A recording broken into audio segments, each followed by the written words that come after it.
Assalamualaikum warahmatullahi wabarakatuh.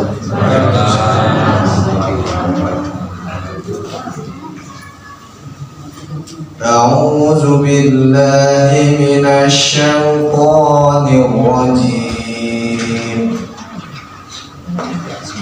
Bismillahirrahmanirrahim.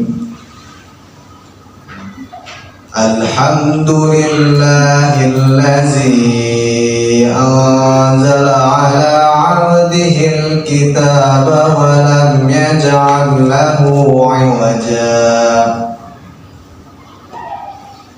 qayyiman liyunzira ba'san shadidan min ladunhu wa yubashshiral mu'minina allazina ya'maluna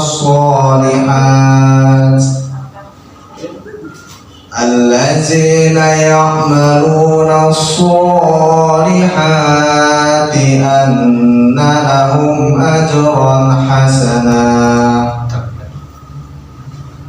makithina fihi abada wa yunzira allazina qalu ittakhadallahu walada ma lahum bihi min ilmin wa la li abaihim kaburat kalimatan takhruju min afwahihim yaquluna illa kaziba fala'allaka bakhi'un nafsaka ala atharihim in lam yu'minu bihadzal hadithi asafa inna ja'alna ma'alal ardi zinatan laha linabluwahum ayyuhum ahsanu amala wa inna laja'iluna ma'alaiha sa'idan juruza am hasibta anna ashabal kahfi war-raqimi kanu min ayatina ajaba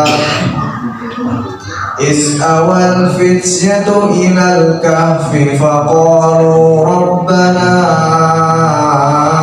atina min ladunka rahmatan wa hayyi' lana min amrina rasyada. Wallahul azim. Wassalamualaikum warahmatullahi wabarakatuh. Assalamualaikum warahmatullahi wabarakatuh. Alhamdulillah,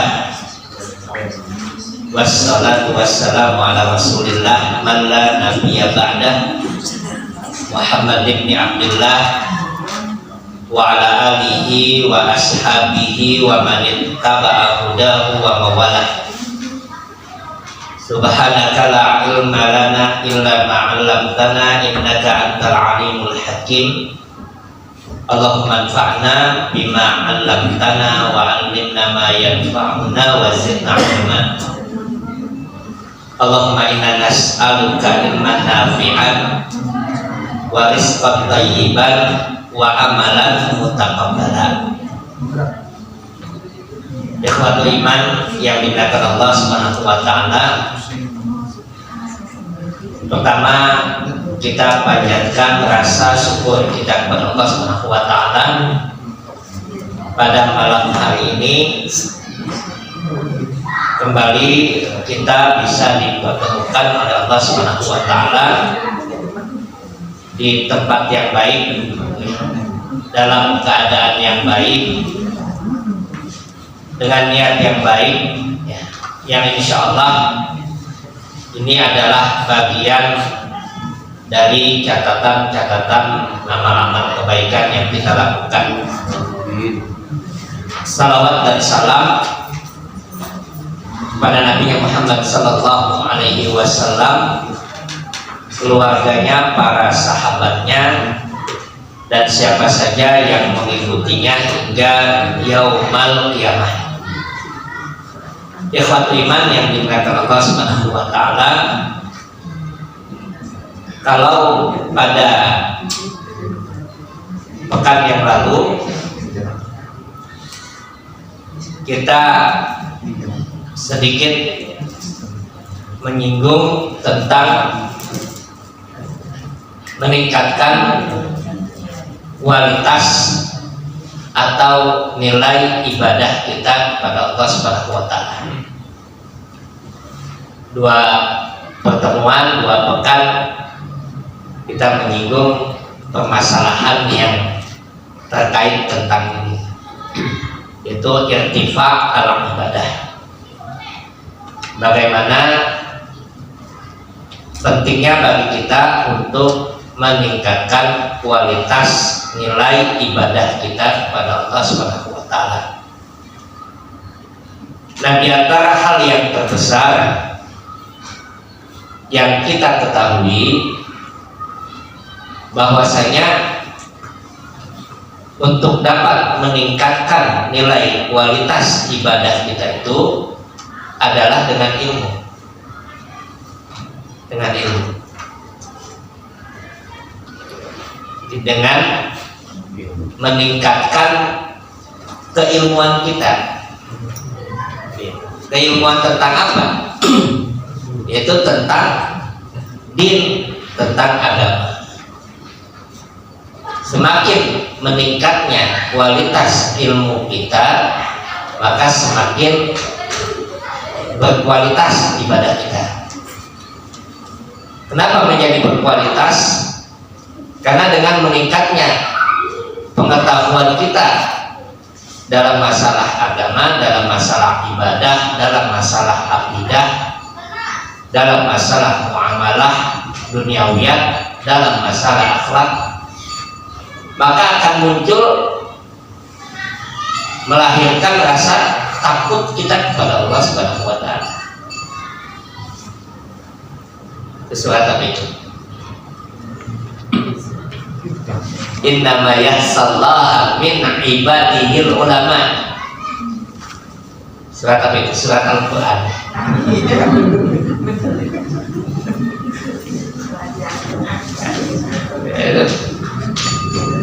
Surat Al-Quran, ini surat Al-Quran, surat Fatir, ya.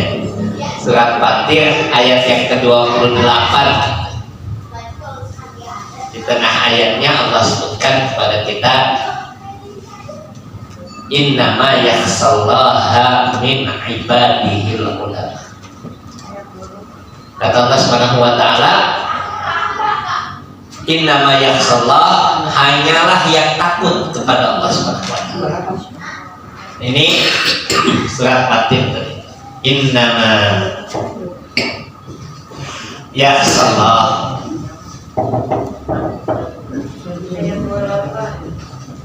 min ibadihil ulama.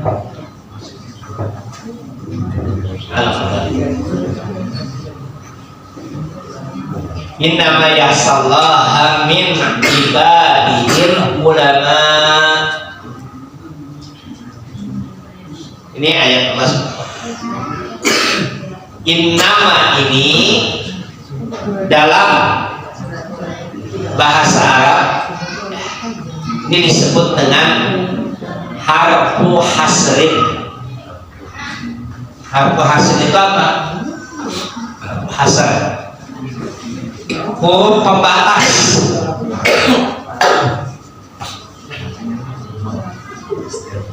Apa dalam bahasa Indonesia kita tidak tahu, tapi dalam bahasa Arab itu disebut dengan harfu hasr, huruf pembatas, yaitu yang membatasi satu kalimat, satu ucapan maknanya. Maka lebih tepat innama itu diartikan hanya saja, hanyalah. Dalam bahasa itu disebut hanyalah. mereka yang takut kepada Allah Subhanahu wa taala itu al-ulama, itu orang yang berilmu. Orang yang berilmu, al-ulama. Al-ulama itu bentuk jamak dari kata alim, orang yang berilmu. Kalau di bahasa Indonesia jadi alim ulama, dan banyak yang digabung gitu. Orang yang berilmu gitu, menguasai ilmu. Nah itu bentuk jamak dari alim. Maka semakin meningkat keilmuan tentang diri itu, maka semakin muncul rasa takut kepada Allah Subhanahu wa taala. Ada rasa takutnya kepada Allah Subhanahu wa taala. Nah ini meningkatkan kualitas ibadah. Muncul pertanyaan, ada orang yang berilmu tapi tidak takut.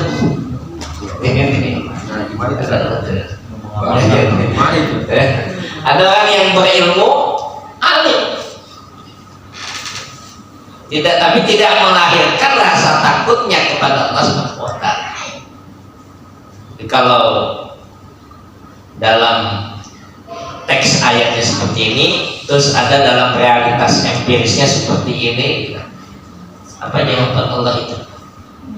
Nanti jawaban Allah itu dalam kasus yang seperti itu, ini akan Allah jawab pada Quran surat Al-Jasiyah surat 45 ayat ke-23.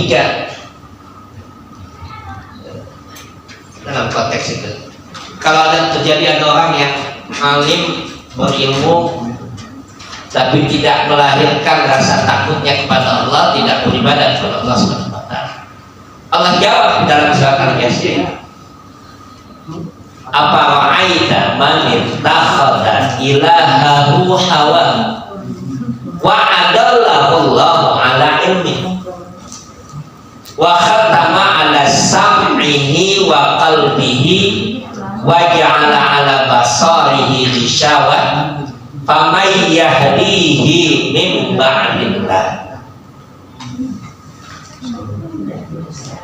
Ini jawaban Allah Subhanahu wa taala. Apa ra'aita man ittakhadha ilahahu hawahu? Apakah kamu tidak perhatikan, tidak melihat mereka yang menjadikan hawa nafsunya sebagai Tuhan? Kenapa? Kealimannya, keilmuannya itu tidak menjadikan rasa takut kepada Allah Subhanahu wa taala, karena hawa nafsunya yang mendominasi. Maka Imam Ibnu Katsir dalam tafsirnya ketika menyebutkan tentang ayat ini menyatakan kepada kita, kenapa Allah Subhanahu wa taala menyebut mereka yang menjadikan hawa nafsunya sebagai Tuhannya. Kata Imam Ibnu Katsir, karena mereka selalu memperturutkan apa yang diinginkan hawa nafsunya. Lalu kata beliau kemudian, kenapa mereka selalu memperturutkan hawa nafsunya, apa yang diinginkan oleh hawa nafsunya? Karena mereka menyukai, cocok dengan hawa nafsunya. Nah kalau sudah seperti itu, lalu kemudian Allah katakan kepada kita, setelah mereka memperturutkan hawa nafsunya, apa kata Allah Subhanahu wa taala? Wa adallahu Allahu ala ilmi. Nah, perhatikan di sini. Wa adallahu Allahu ala ilmi. Wa adallahu Allahu ala ilmi. Ini ada ilmu nih. Dari kata ilmun, alim, ulama. Kata Allah Subhanahu wa taala, kalau dia sudah perturutkan hawa nafsunya itu, Allah sesatkan dia. Wa adallahu, Allah sesatkan dia, Allah jadikan dia tersesat.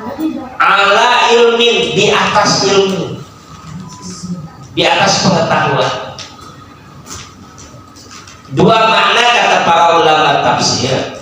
Makna yang pertama, yang dimaksudkan wa'adallahu ala ilmin itu siapapun yang Allah sesatkan dengan keadilan Allah Subhanahu wa taala, Allah jadikan dia tersesat tentu dengan keadilan Allah Subhanahu wa taala. Ala ilmin, pasti Allah tahu kenapa dia disesatkan. Allah tahu sebabnya, dan itulah yang menjadikan keadilan Allah Subhanahu wa taala dia dijadikan tersesat. Wa'adallahu. Ini yang pertama. Yang kedua, wa'adallahu ala ilmin itu maknanya kata para ulama tafsir, Allah sesatkan dia di atas ilmunya. Sekalipun dia berilmu, kalau memperturutkan hawa nafsunya, maka dia akan tersesat. Sekalipun dia berilmu, ada orang tahu ini baik, ini buruk, ini halal, ini haram misalnya, ini boleh, ini tidak, dia tahu berilmu. Tapi kalau dia perturutkan hawa nafsunya, ilmunya itu tak akan dianggap. Akan juga ya. Apa itu? Sekalipun dia tahu ini baik, ini buruk, gitu. Dia tahu berilmu. Tapi ketika hawa nafsunya mengajaknya kepada itu, maka apa yang terjadi, dia akan lepaskan ilmu. Dan biasanya suka ada pembenaran-pembenaran. Kalau baru pertama berilmu takut, masih takut-takut, kemudian selanjutnya menjadi biasa, dan terus selanjutnya lagi jadi luar biasa. Dan kalau nggak terjadi jadi satu kebiasaan yang hilang gitu. Nah ini yang dikatakan oleh para ulama dan dijawab oleh Allah Subhanahu wa taala. Wa adallahu alaihi. Nanti lanjutan lagi Allah katakan dalam surat Al-Jasiyah itu, kalau Allah sudah sesatkan dia, wa adallahu alaihi, apa yang terjadi? Wa khatama ala sam'ihi wa qalbihi. Allah tutup hatinya. Wa khatama ala sam'ihi, pendengarannya, wa qalbihi, dan hatinya. Wa ja'ala ala basarihi ghishawah.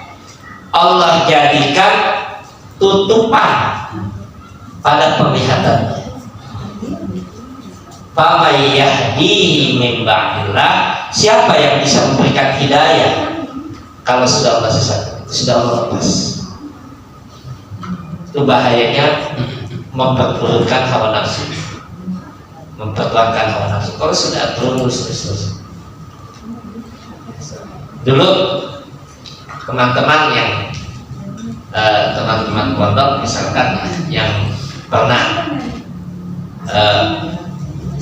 masuk di beberapa parlemen misalkan beberapa kali, dia sampaikan seperti itu, godaannya Ustaz luar biasa.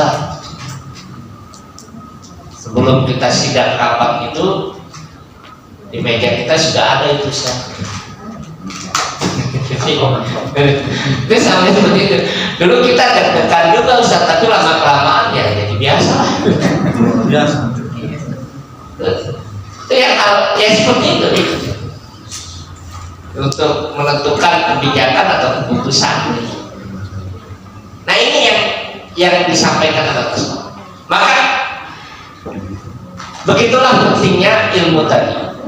Ilmu itulah yang melahirkan rasa takut kepada Allah Subhanahu wa taala. Ketika ilmu yang dimiliki oleh seseorang, sepandai apapun, sepintar apapun, sehebat apapun dia, kalau tidak melahirkan rasa takut, hakikatnya pada pandangan Allah Subhanahu wa taala, orang itu tidak berilmu.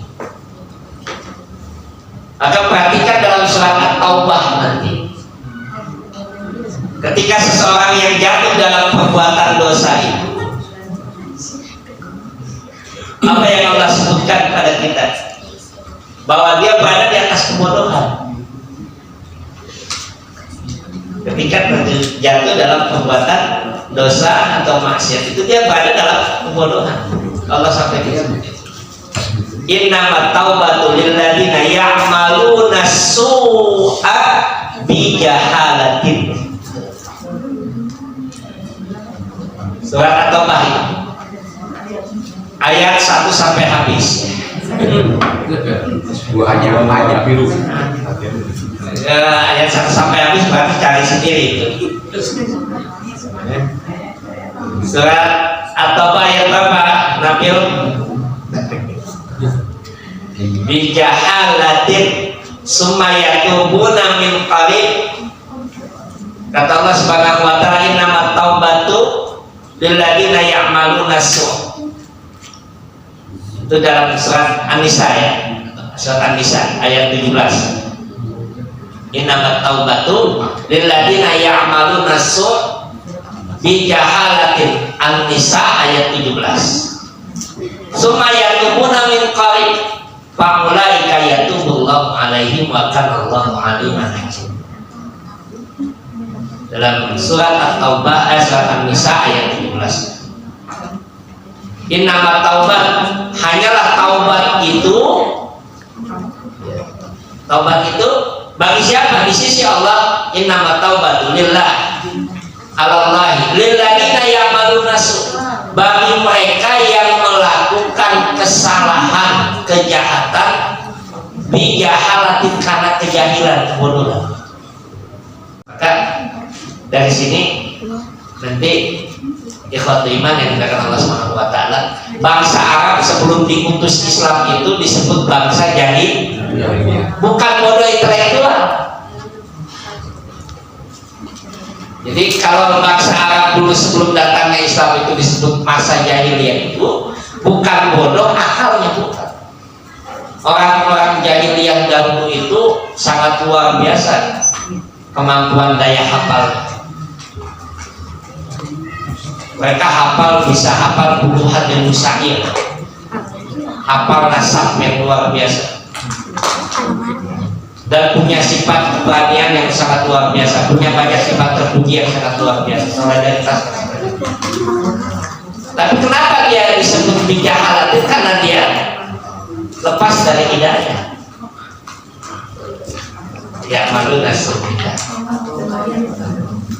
Jadi kalau Sayyid Qutb itu menulisnya, sekarang ada buku beliau yang ditulis oleh Sayyid Qutb itu Jahiliyah Modern. Ada yang modern ya? Ya. Itu beberapa tahun yang lalu dulu Sayyid Qutb itu menulis buku Jahiliyah Modern. Jahiliyah Modern itu yaitu kebodohan di abad modernitas. Ini, nah itu nih. Itu. Maka ketika Allah Ta'ala mengangkat orang yang berilmu itu, apa yang disampaikan oleh Nabi SAW, Nabi sebutkan may yuridillahu bi khairin yufaqihu. Allah jadikan orang yang dia diinginkan kebaikan oleh Allah SWT, dia mendapatkan kebaikan, maka apa yang akan Allah berikan pada dia? Yufaqihu fiddin, dijadikan dia faqih. Faqih itu mendalami tentang agamanya. Luar biasa. Jadi alim ini yang akan melahirkan rasa takut, itulah yang disebut yufaqihu fiddin, orang yang faqih.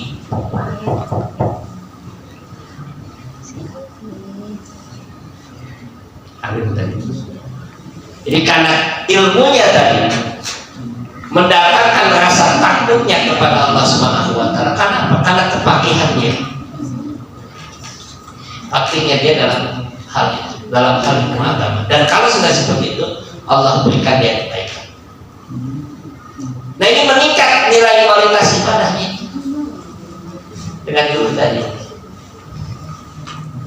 Maka beda orang yang misalkan dia ngaji dengan yang tidak ngaji, itu beda pasti. Orang yang belajar dengan yang tidak belajar, sama kayak baca Quran aja. Kalau kita nggak belajar, bawaannya kita udah hebat banget baca Quran. Tapi pas baru belajar, ya kayaknya gue disalahin dulu tadi baca Quran. Sering gitu ya. Kemarin ada tetangga sebelah itu, dia baca Quran, Bi, katanya kira kenapa? Budi lagi belajar nih, kemarin untung disalahin dulu katanya bacanya. Ya, karena memang begitu lah, kita tidak tahu kesalahan itu kalau kita tidak belajar. Tapi ketika kita belajar, maka apa yang terjadi, proses perbaikan itu terjadi. Saya kemarin menceritakan kepada Ikhwatul Iman, Bapak dan Ibu sekalian, bagaimana ada seorang yang menjadi ulama besar, menulis kitab besar yang sampai sekarang kitabnya itu digunakan sebagai referensi atau rujukan. Dia menjadi ulama itu karena disalahin orang. Jadi dia sholat disalahin, dia nggak sholat juga disalahin. Dia datang pengen sholat sunat tahiyatul masjid, disalahin, tidak ada tahiyatul, tidak ada qobliyah asar. Akhirnya dia nggak sholat. Kemudian ketika selesai asar dia mau sholat lagi, disalahin, nggak ada lagi tuh sholat ba'di asar. Maka dia berpikir, bodohnya saya, kenapa saya nggak tahu masalah sholat ini. Lalu kemudian dia tinggalkan semuanya, dia belajar dalam kurun waktu 5-10 tahun, kemudian dikenal beliau sebagai seorang ulama besar dari kalangan mazhab Imam Hambali. Usianya berapa? 50 tahun ketika beliau menjadi ulama. Kemarin yang di Bekasi, Bu Bawazir ya, beliau hafal Quran 30 juz usia 69 tahun dalam waktu 43 hari apa 47 hari. Sudah ada, bahkan baca Qurannya masih baru bisa tajwidnya, dia belum bisa tajwid, kemudian dia pengen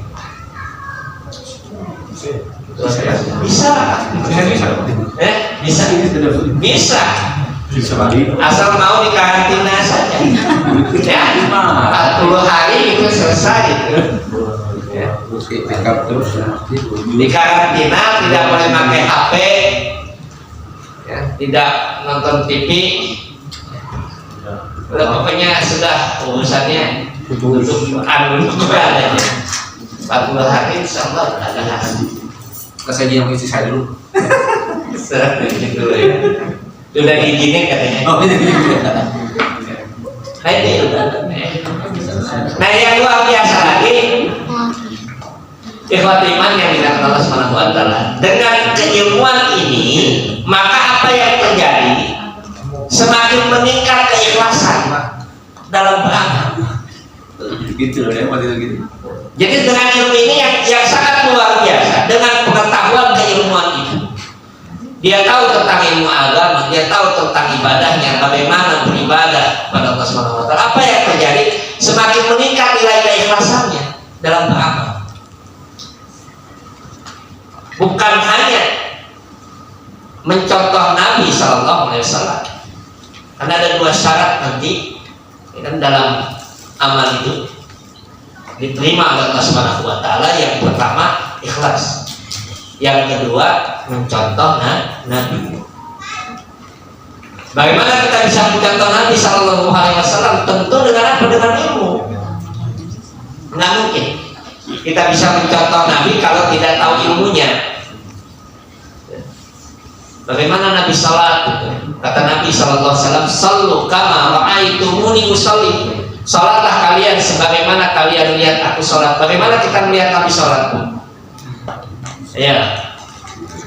Bagaimana kita melihat Nabi salat? Yaitu tentu dengan ilmu. Dengan apa? Dengan membaca hadis-hadis tentang salatnya beliau.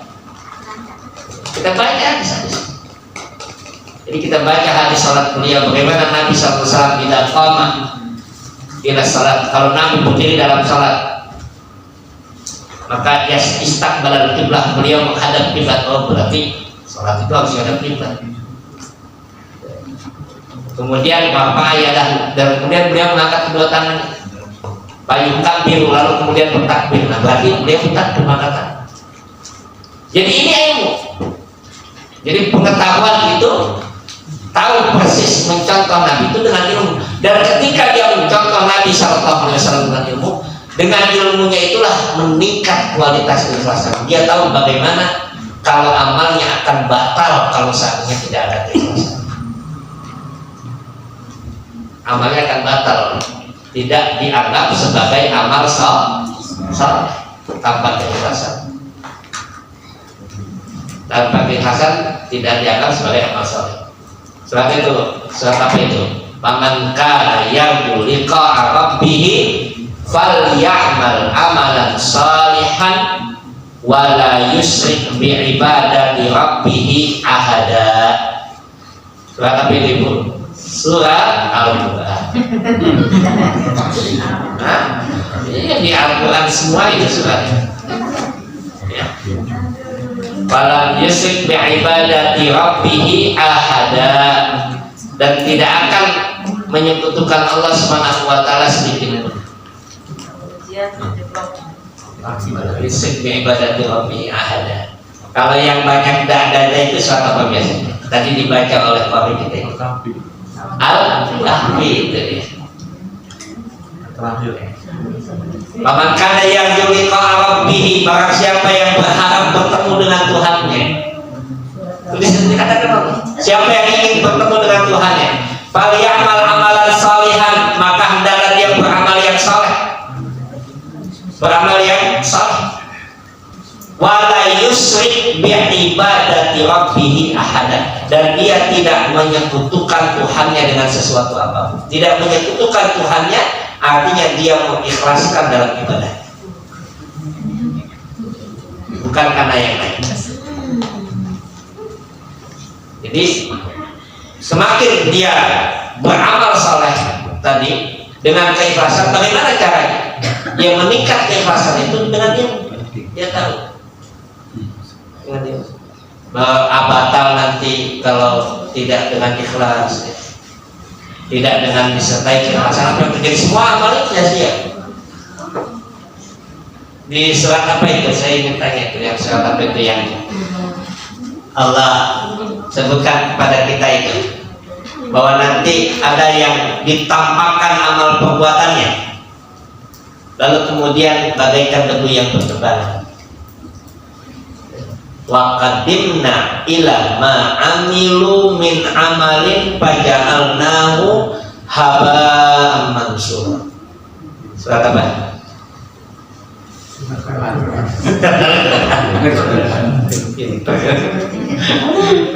Haba'an mansur. Wa qadimna ila ma amilu min amal.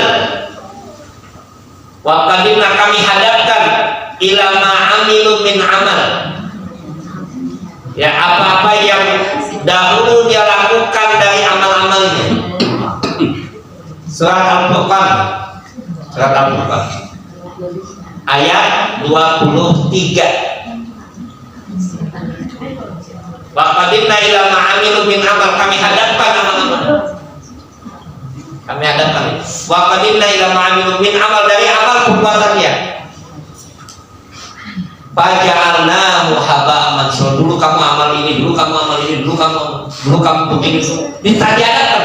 Lalu kemudian kata Allah, faja'alnahu haba'an mansura, maka kami jadikan bagaikan debu yang berterbangan. Apa yang menyebabkannya jadi debu itu?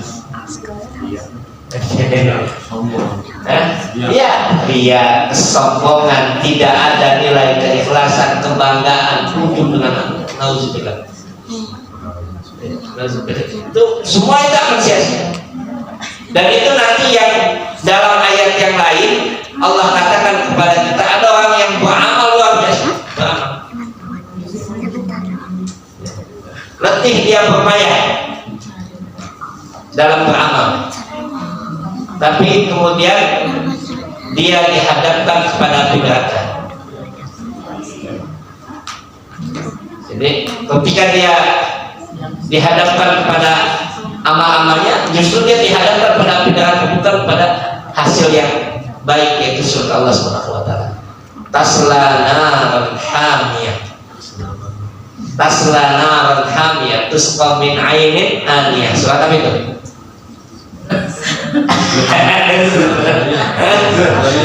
Hal ataka hadithul ghasyiyah.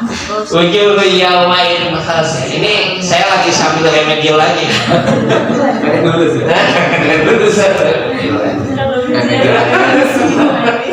Sambil remedial aja. Hal ataka hadithul ghasyiyah. Kamu tidak perhatikan, bukankah telah datang kepada berita yang menggemparkan, yang menakutkan.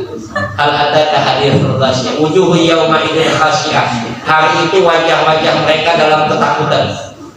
Wujuhu yawma idzin khasyiyah amilatun nasibah. Bayangkan Allah katakan amilatun nasibah. Amilatun itu orang yang beramal, berbuat. Nasibah, payah, letih, capek dalam amalnya. Ya banyak beramal, banyak orang. Amilatun nasibah. Tapi apa kata Allah? Tasla naran hamiyah. Maka kemudian dia dilemparkan ke dalam api yang menyala. Padahal dia sudah letih, capek. Ini kenapa? Karena keikhlasan. Nah, dengan ilmu itulah nanti terbangun rasa keikhlasan kita dalam beramal.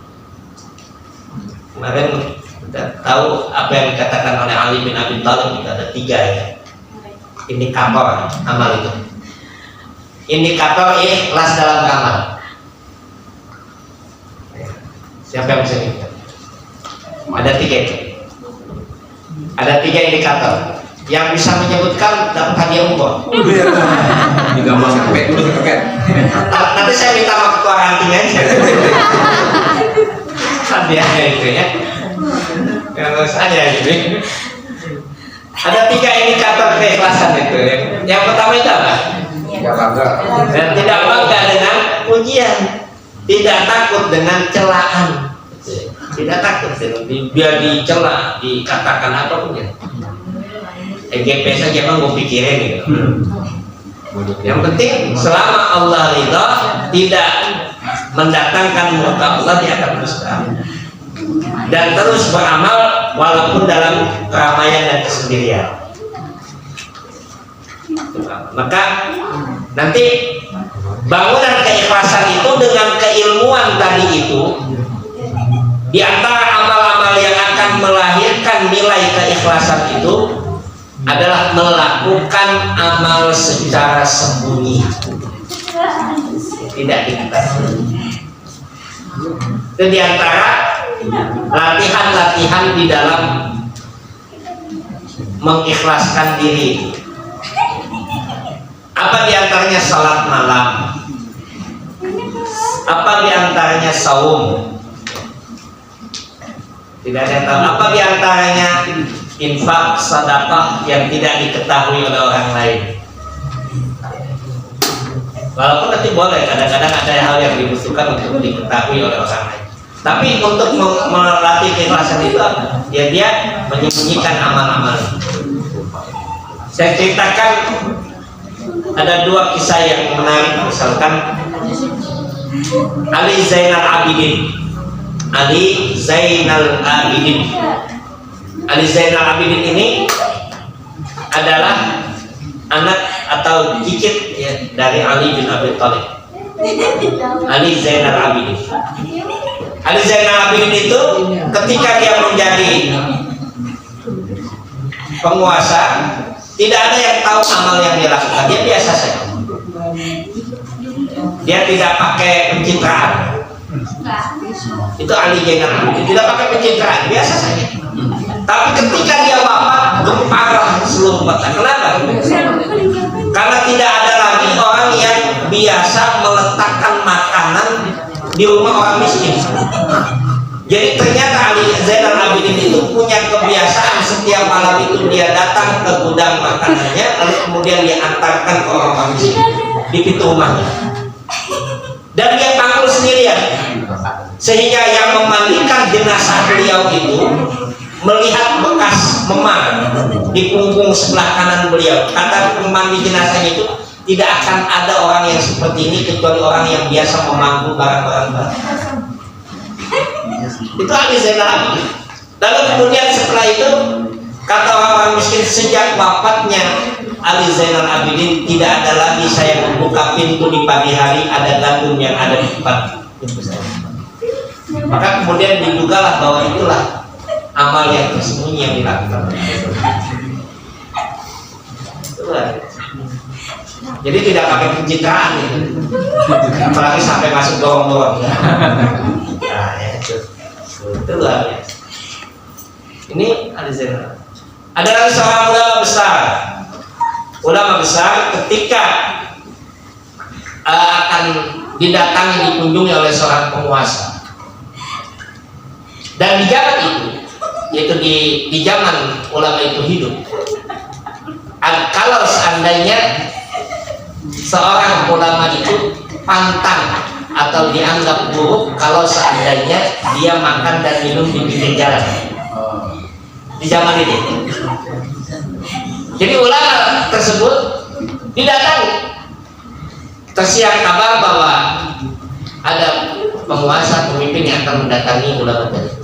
Lalu kemudian dia mendengar, maka apa yang dilakukan oleh ulama tadi itu, dia keluar dari rumahnya, lalu kemudian dia nongkrong di jalan.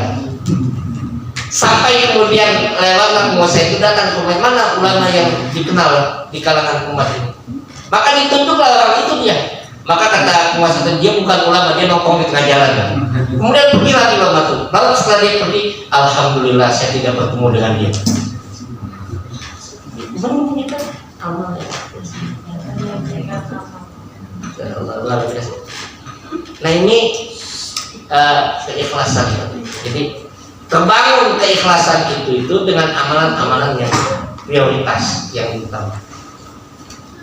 Nah berikutnya apa yang terjadi kalau seandainya dengan keilmuan itu, dengan kealiman seseorang itu, dengan pengetahuannya akan nilai-nilai agama itu, meningkat keikhlasannya, meningkat contohnya dalam beribadah yang lebih luar biasa lagi, maka dia akan mengetahui mana ibadah-ibadah prioritas. Maka Nabi mengatakan nanti begini, itu DSP itu ya istilahnya ya, daftar skala prioritas dalam ibadah. Dia tahu yang ini yang disampaikan, diisyaratkan oleh Nabi SAW. Kata Nabi itu rahimallahum wa'an,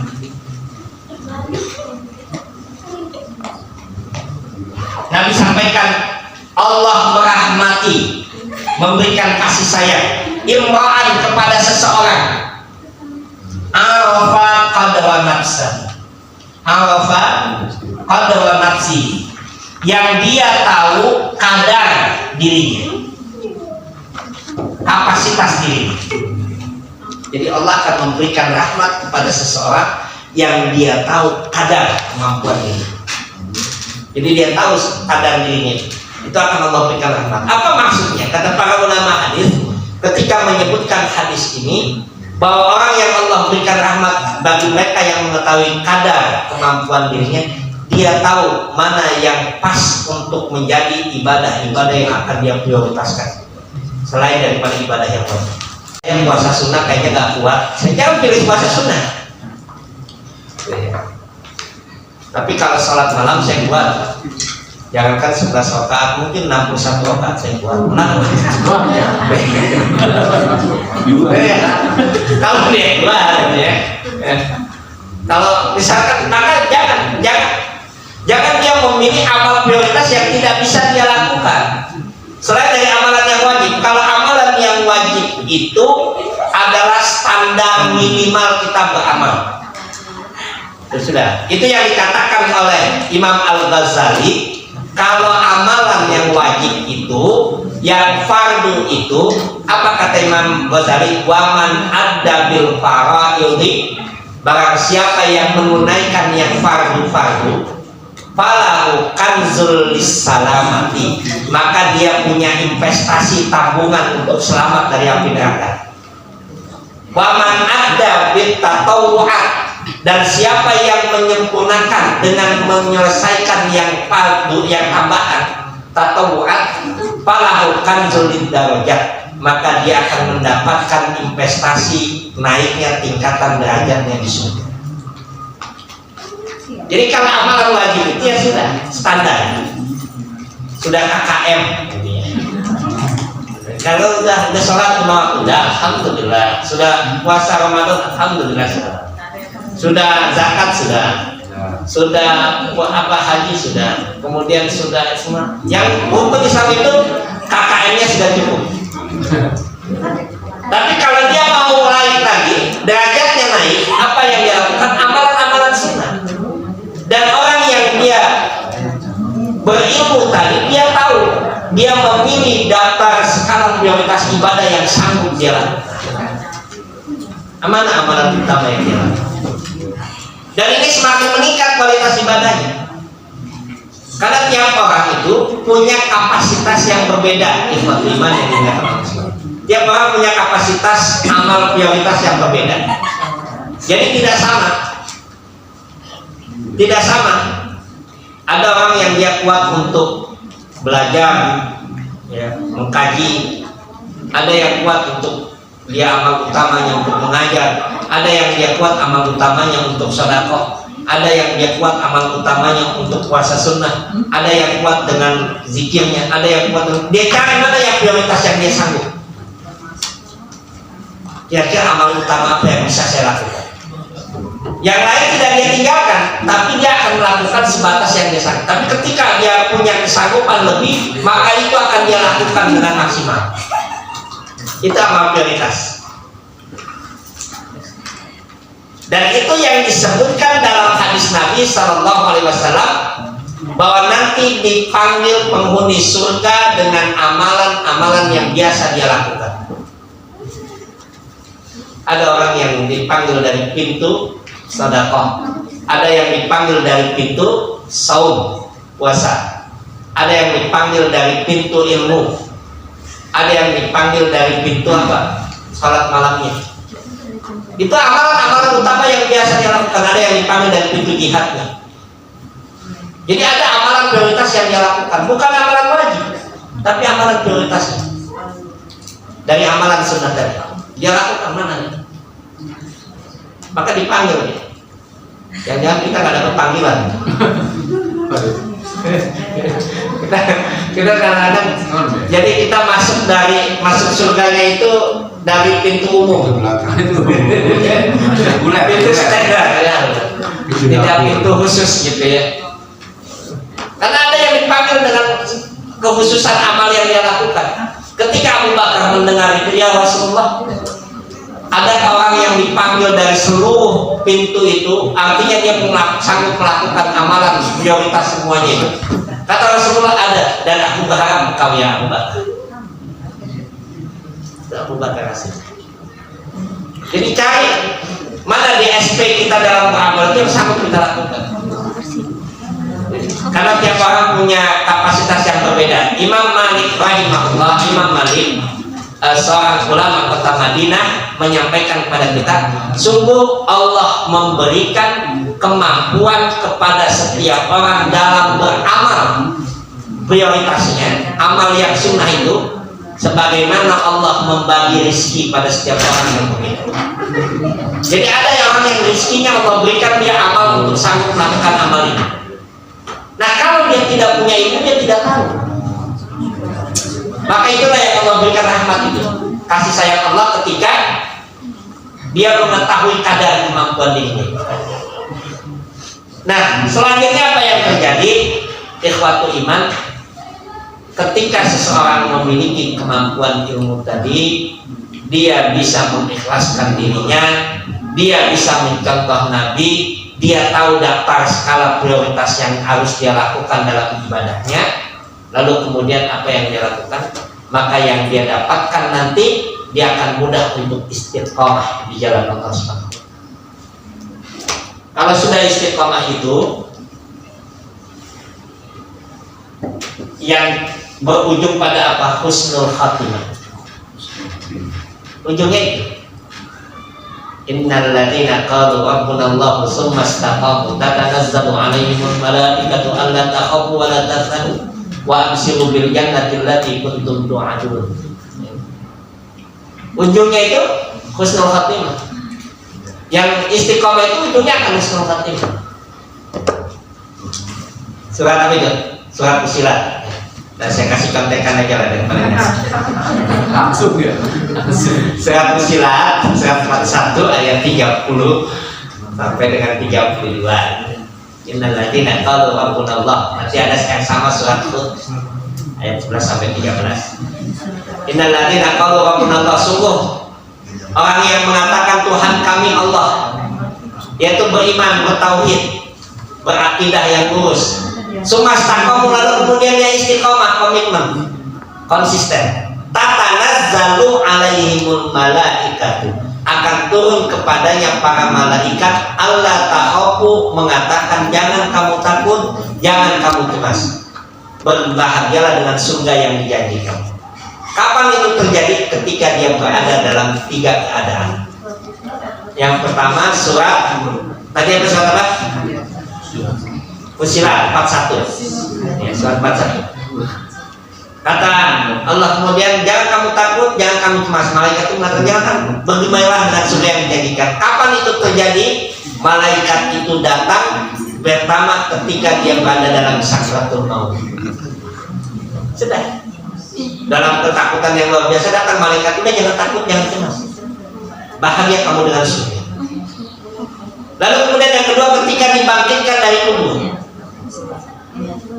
dibangkitkan di alam kubur, di alam barzah, dibangkitkan, ditanya oleh 2 malaikat dalam ketakutan yang sangat luar biasa, maka dikatakan oleh malaikat tadi, jangan kamu takut, jangan kamu cemas, bergembiralah dengan surga yang dijanjikan. Yang ketiga kapan? Yaumal ba'as, ketika dia dibangkitkan dan dikumpulkan di padang mahsyar menunggu hari perhitungan. Apa yang terjadi? Datang malaikat mengatakan jangan kamu cepat, jangan kamu takut, bergembiralah dengan surga yang dijanjikan. Ketiga keadaan yang disebutkan oleh Imam Ibnu Katsir di dalam tafsirnya ketika menyebutkan ayat ini, menukilkan hadis Nabi SAW dari Imam Al-Qatadah. Itu ujungnya tadi istiqomah tadi. Istiqomah apa ujungnya? Berujung pada husnul khatimah. Bukankah kalau orang yang sudah seperti itu ibadahnya berkualitas? Berarti dia menghadirkan husnul khatimah, sudah ibadahnya berkualitas. Dan itu yang kita harapkan. Yang kita harapkan. Maka iman, mudah-mudahan Allah berikan kepada kita kekuatan untuk bisa itu. Dan ini memang 3 pertemuan ini sengaja ya pemanasan, saya mengulang terus meremedir ya kita untuk mengulang 3 hal ini agar kita berharap ya mudah-mudahan Allah berikan kekuatan kepada kita untuk bisa terus meningkatkan nilai kualitas ibadah kita kepada Allah Subhanahu wa taala. Mungkin ini saja, ya nasrullah wa fathul qarib wa basyiril mukminin. Wassalamualaikum warahmatullahi wabarakatuh. Waalaikumsalam warahmatullahi wabarakatuh.